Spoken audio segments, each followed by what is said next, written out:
Hello.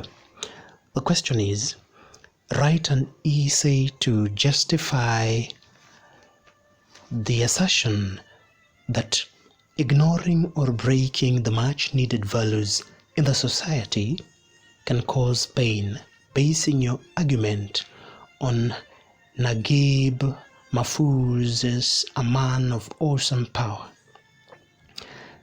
The introduction. Every peaceful society has guidelines that citizens should follow to ensure harmony and peaceful coexistence. When such rules are tampered with, the results are unpleasant. Point 1. The driver of the taxi waved his hand at Taib al-Mahdi in a haughty refusal. He sped on his way without paying further mind to the man. This was hardly the first time such a thing had occurred. Taib's irritation was greater than in the past. The driver ignored the value of etiquette and respect and suffers a great loss. Unknown to the driver, Taib had power from God to tell something to be and it would be, and he could use it as it pleased him.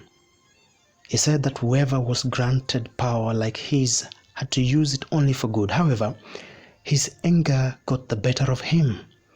As a result, he stared at the taxi rear wheels and both of them exploded suddenly like a bomb. The driver had to pull over. He drummed his arms in frustration, glancing back and forth at the two shattered tires.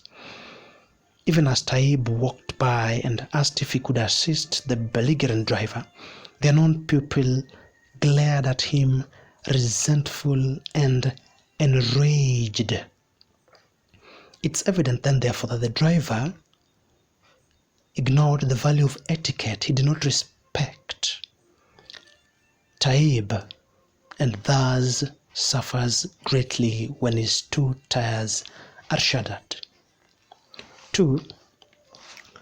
When an argument erupts between a man and a woman in the bus shelter, an unexpected thing happens.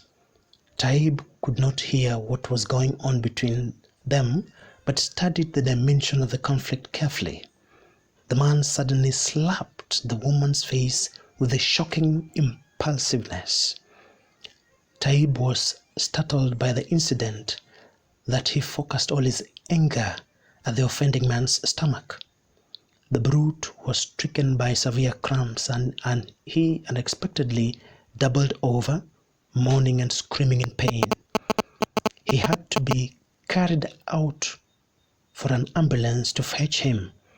Voices confirmed that the man deserved what overcame him. He got the pain of punishment for bad manners and cheekiness. Point number 3. Taib was a man endowed with immense power, and with such power came responsibility. He was only to use his power for good, and he excelled at this.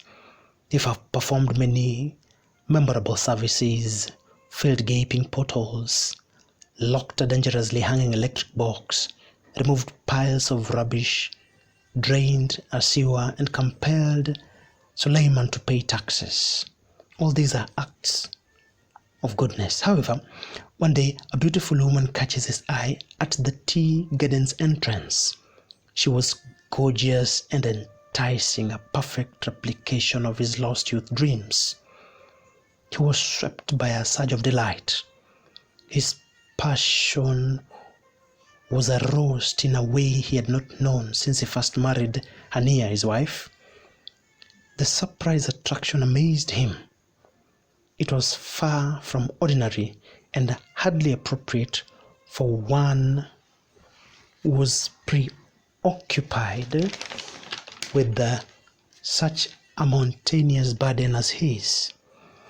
Even though at first she barely noticed him, Taib sent her a hidden message. She instantly threw an answering look He desired intense pleasure and gave way to it in spite of himself, pleading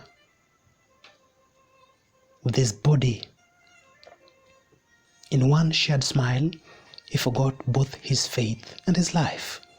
He closed his notebook where he had made plans on how to make proper miracles to help the society as they stood up together, surrendering to their fate. When he later came back to his senses and returned home one evening, he realized that he had erred. This means that indeed he had taken some time away from his home, possibly with this beautiful girl. He realized that he had erred, and this changed his mood. And when Hania noticed, he lied that it was only a cold. A man of such power now has turned to lies. He broke the much needed virtue of self-control, and his whole life changed. This brought untold misery to him. The pain it caused him could not go away. Worst of all, he was no longer favored with the depthness of inner confidence on which he had been drunk for a long time. He longed to practice his discreet power once again, but it was impossible. He thought he was going mad. No matter how much he tried, all he met was failure. The miracle was gone like a dream.